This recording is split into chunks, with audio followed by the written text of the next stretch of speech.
The clock above the counter struck 11:57 p.m. The hum of the refrigerators was the only sound in the narrow aisles of Evermart, a small-town convenience store on the edge of the highway.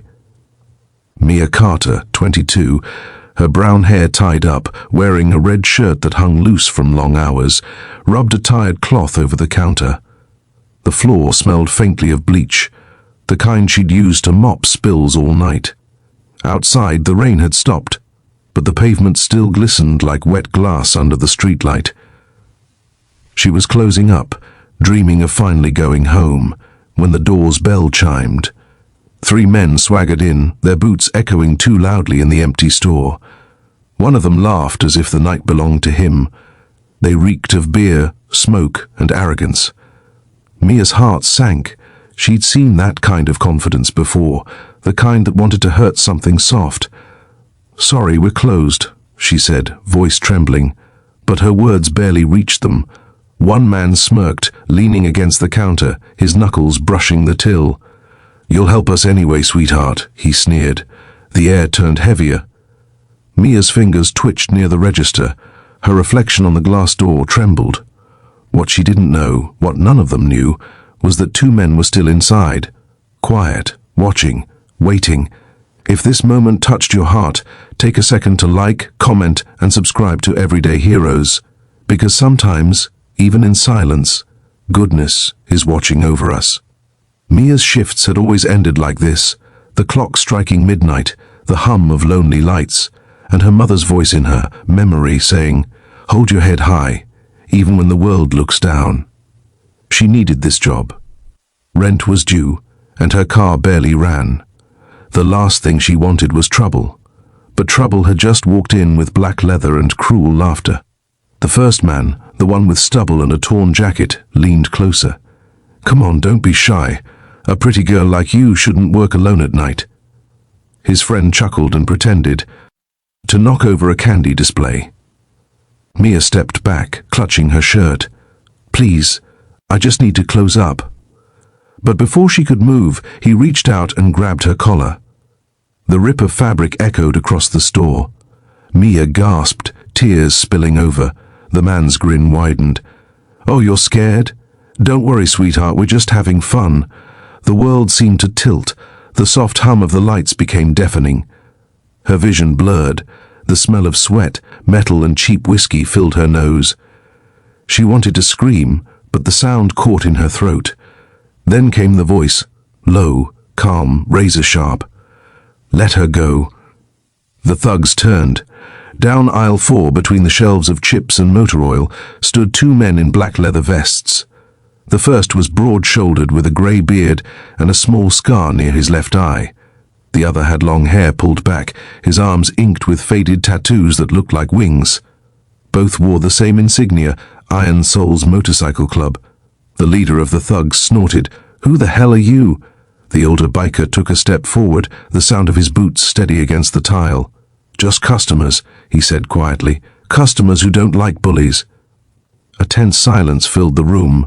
Mia's eyes darted from the men behind the counter to the 2 standing in the aisle. Her heartbeat thudded in her chest. Something inside her whispered that this night wasn't over, but it might not end the way she feared. The thug let out a dry laugh. "You don't want to get involved, Grandpa." The biker with the long hair tilted his head slightly. "Son, you just made a mistake." Without another word, the thug swung. It happened fast. The biker caught his wrist mid-air, twisted it behind his back, and slammed him into the candy shelf so hard the display collapsed. Gum packs and chocolate bars flew everywhere. His friends lunged, but the bull biker was already moving. One punch to the gut, one to the jaw. The second man dropped like a stone. Mia stumbled backward, hand over her mouth. The chaos looked unreal, like something out of a movie, but this was real. The fear that had wrapped around her all night began to loosen. The leader, now clutching his shoulder, spat on the floor. "You don't know who you're messing with." The long-haired biker stepped closer until they were face to face. His voice was low, controlled. "No, son, you don't know who you just messed with." He turned his back on him, like the fight was already over. The thug lunged again, desperate. The biker sidestepped, grabbed the man by his jacket, and pushed him flat against the counter. Apologize, he said quietly. The man froze. What? Apologize to her. The thug hesitated, then muttered, Sorry. The biker leaned closer, louder. I'm sorry. The store fell silent again. The biker stood breathing steadily, calm amid the wreckage. The younger one knelt, helping Mia pick up the scattered candy bars. His tone softened. You all right, sweetheart? Her voice shook. I thought no one would come. The older biker looked up from the counter, eyes soft. Someone always comes. Might not be who you expect, but good people are still out there. Mia nodded, tears blurring her vision again, but this time they weren't from fear. Moments later, flashing red and blue lights filled the windows. The police arrived, took statements, and led the thugs out in handcuffs. The officers recognized the bikers immediately. Iron souls again, one said, shaking his head with a half smile. You guys seem to have a thing for showing up at the right time. The older biker shrugged. Guess we just don't like cowards. When the store finally emptied, the bikers stayed behind to help Mia fix what was broken. They stacked fallen shelves, swept the shattered glass, and quietly restored order. The night outside had turned misty, the kind of calm that comes after a storm. Mia leaned against the counter, exhausted. Why did you help me? She asked softly. The long-haired man smiled faintly. Because once, someone helped me too. Long time ago. I wasn't proud of who I was then. The bald biker nodded. We've all been on both sides of this line, kid. Life's about what you do next. Their words settled deep inside her. She realized that even the roughest souls could carry kindness. As dawn crept in, they prepared to leave. The sound of motorcycle engines filled the cold morning air, echoing like distant thunder. Mia stood in the doorway, watching them put on their helmets. Wait, she called out. What's your name? The long-haired biker turned, smiled beneath the rising sun. Call us what you want, he said. But remember, heroes don't ask for names. Then they rode off, 2 streaks of black cutting through the pale light of morning. The next day the news spread across the small town. Bikers saved young Cashier from assault. Some people couldn't believe it. Others smiled quietly, as if they'd always known. Mia came to work that evening, and for the first time, she didn't feel alone behind that counter. There was a photo taped to the wall now, a simple picture from the store's CCTV, 2 men standing in the aisle, faces calm, shadows stretching long under white lights.